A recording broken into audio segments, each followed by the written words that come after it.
पाठ 7वां, भगत सिंह के पत्र, लेटर्स ऑफ भगत सिंह।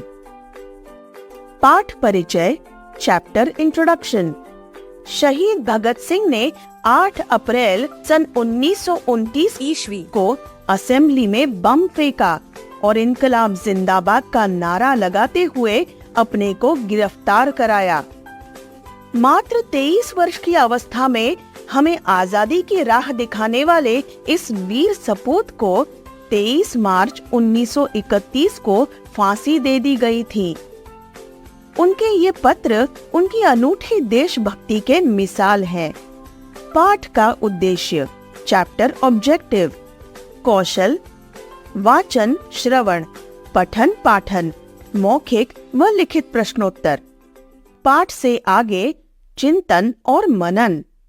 व्याकरणिक, उर्दू शब्दों के हिंदी पर्याय लिखना, विलोम शब्द लिखना, ई प्रत्यय लगाकर भाववाचक संज्ञा तथा विशेषण शब्द बनाना, विषय संवर्धन गतिविधियां, जीवन कौशल, रचनात्मक कौशल, खोजबीन, परियोजना कार्य, शिक्षा, हमें देश के लिए शहीद होने वालों को सदैव याद रखना चाहिए। 1. मुल्तान जेल में कैद भगत सिंह का अपने साथी बटुकेश्वर दत्त को लिखा गया पत्र। सेंट्रल जेल, लाहौर, नवंबर 1930। प्यारे भाई, मुझे दंड सुना दिया गया है और फांसी का आदेश हुआ है।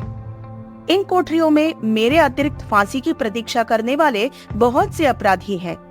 ये लोग यही प्रार्थना कर रहे हैं कि किसी तरह फांसी से बच जाएं।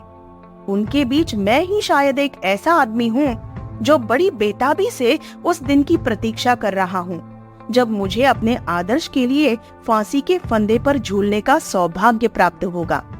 मैं खुशी के साथ फांसी के तख्ते पर चढ़कर दुनिया को ये दिखा दूंगा कि क्रांतिकारी अपने आदर्शों के लिए कितनी वीरता से बलिदान दे सकते हैं। मुझे फांसी का दंड मिला है, किंतु तुम्हें आजीवन कारावास। तुम जीवित रहोगे और तुम्हें जीवित रहकर दुनिया को ये दिखाना है कि क्रांतिकारी आदर्शों के लिए केवल मर ही नहीं सकते, बल्कि जीवित रहकर हर मुसीबत का मुकाबला भी कर सकते हैं।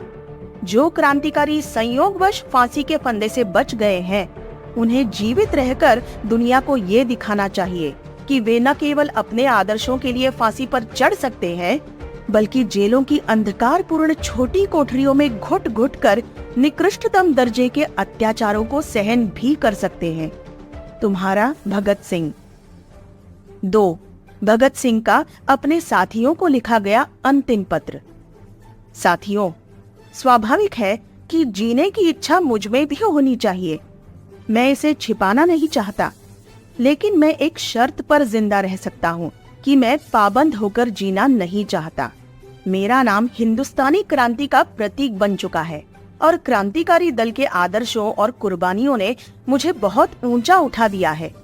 इतना ऊंचा कि जीवित रहने की स्थिति में इससे ऊंचा मैं हरगिज नहीं हो सकता। आज मेरी कमजोरियां जनता के सामने नहीं है। अगर मैं फांसी से बच गया तो वे जाहिर हो जाएंगी और क्रांति का चिन्ह मध्यम पड़ जाएगा या संभवतः मिट ही जाएगा।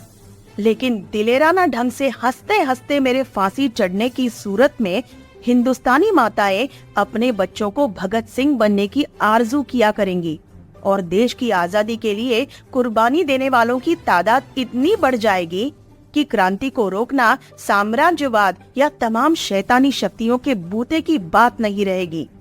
हाँ, एक और विचार भी मेरे मन में आता है कि देश और मानवता के लिए जो कुछ करने की हसरतें मेरे दिल में थी, उनका हजारों भाग भी पूरा नहीं कर सका।